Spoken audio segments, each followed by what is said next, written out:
Assalamualaikum. Waalaikumsalam warahmatullahi wabarakatuh. Mari salawatnya terlebih dahulu, Pak. Allahumma sholli wa sallim ala Sayyidina Muhammad wa ala Sayyidina Muhammad. Bapak siapa dari mana? Ya, saya dengan hamba Allah dari Nganjuk.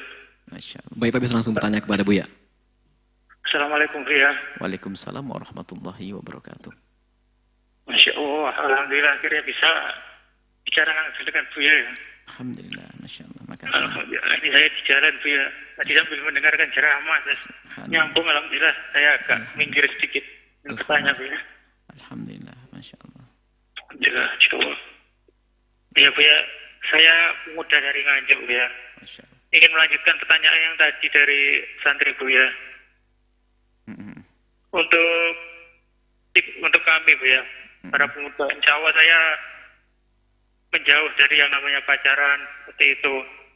Tapi insya Allah saat ini saya di usia yang insya Allah siap menikah dengan finansial yang insya Allah juga siap. Tapi masih bingung juga Buya, caranya yang syar'i bagaimana. Baik. Dan untuk tips dari Buya dulu kan melihat sekitar kita yang kira-kira cocok bagaimana. Baik. Nah, ini bagaimana kalau kita mencari melalui media sosial, lalu mencari mendalami akhlak beliau melalui secara diam-diam melalui tetangganya, untuk sekitarnya itu bagaimana Buya tanggapannya? Baik. Dan sedikit Buya, mau tambah sedikit pertanyaan mungkin bisa dibahas lain waktu. Saya minta itu Buya amalan doa setelah sholat yang secara detail mungkin dibahas di lain waktu juga tidak apa-apa. Dibahas secara detail itu ya urutannya. Terima kasih Buya, terima kasih. Assalamualaikum warahmatullahi wabarakatuh. Assalamualaikum warahmatullahi wabarakatuh. Masya Allah. Semoga Allah memberikan segala kebaikan buat yang bertanya dan semua yang mendengar. Jadi solusi tentang permasalahan anak zaman sekarang berkenaan dengan urusan lawan jenis, urusan dengan syahwat, bagaimana bisa menghindari dan sebagainya. Yuk kita menjadi orang cerdas, gini loh ya. Kita buat contoh saja. Kalau kita lagi dahaga itu paling enak adalah minum es seger kan begitu ya. Cuman dahaga kita di bulan puasa. Karena dahaganya di bulan puasa, ya berarti boleh makannya, boleh minumnya kapan? Saat buka. Kalau belum waktunya buka, Anda tidak usah deket-deket es deh. Di siang hari lagi panas melihat saya, berhayal. Tambah tersiksa. Minum juga enggak boleh. Kalau orang minum sudah, saya akan ngaji Quran saja. Setiap hari hanya mikiri gelasnya. Oh, Masya Allah, enaknya. Jam 12 siang. Tambah ngenes. Selagi belum waktunya minum, jangan tampakkan sudah nanti saya simpan, selesai. Ngapain? Kita sibuk yang lainnya, ngaji, baca Al-Quran dan sebagainya. Urusan syahwat juga demikian. Sekarang Anda tanyakan, Anda sudah waktunya nikah atau belum? Maksudnya waktu ini dihitung dari berbagai aspek. Dari berbagai sisi. Mungkin sisi umur, kemungkinan orang tua mengizinkan tidak.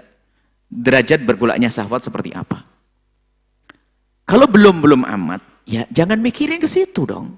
Belajar yang rajin, ngapal Quran, kerja yang benar. Kita menemukan orang bukan di pesantren sekalipun karena dia bergaul benar tuh sampai kuliah dia nggak pacaran ada kok. Bukan karena nggak normal, karena dia cerdas. Ngapain saya iseng? Ada dia. Dasarnya hanya dasar cerdas. Apalagi ditambah dengan dasar agama. Kita menemukan bahkan beberapa waktu yang lalu ada sampai seorang ibu itu ibunya rupanya yang agak bahasa Jawa Timur senewen itu malahan. Ibunya bertanya, "Bu ya anak saya sudah semester 8 belum punya pacar gimana?" Ini anak baik, kenapa tak tanya anaknya? Iya Bu ya, saya pikir saya ingin menyelesaikan kuliah dan saya tidak urusan dikit. Bener ya, padahal ini bukan dengan dasar agama, dasar pikiran cerdas. Saya tidak mau keganggu, saya tidak mau pusing seperti teman-teman saya, diberi apa, saya ribut, ada teman saya itu 1 tahun putus pacaran 2 kali, stres sampai waktu itu tidak bisa ujian ya. Karena menggila dia, yang cerdas kamu. Karena belum waktunya, tidak mikir, dia rajin, sekolah nyaman, pulang nggak ada diganggu, duduk dengan laki-laki biasa. Karena dia cerdas. Padahal belum ditumpangi agama loh ya. Sekarang yang punya agama nggak cerdas. Bebel lagi.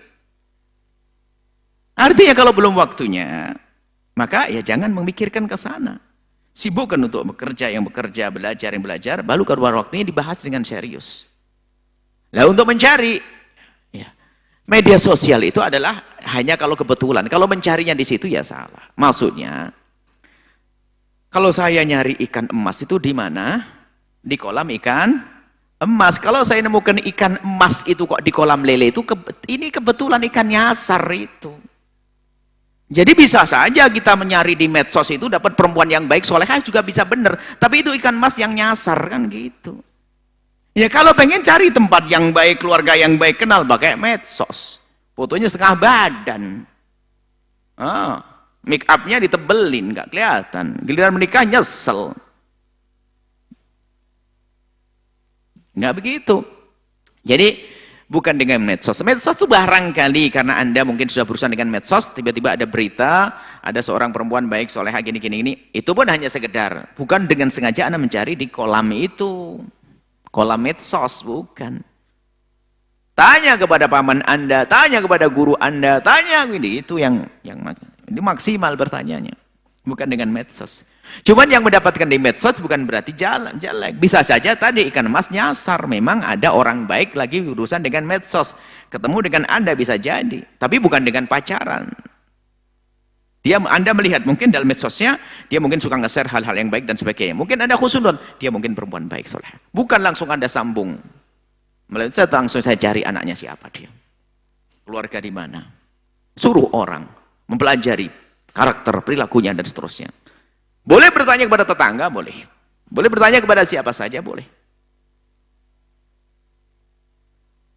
Nah, termasuk kita kalau ditanya tentang seorang, boleh kita menyebutkan tentang kejelekan seseorang dalam irama pernikahan, tapi tidak boleh berobral satu-satu.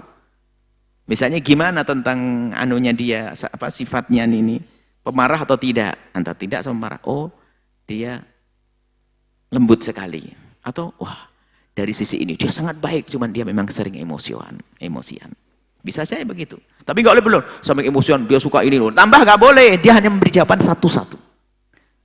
Ini insya Allah ini adalah pendidikan khusus. Insya Allah ini pernah kita hadirkan dalam bagaimana mencari pasangan yang benar sesuai dengan petunjuk baginda Nabi agar kita tidak sesat karena dibawa oleh petunjuk-petunjuk sinetron atau novel-novel picisan.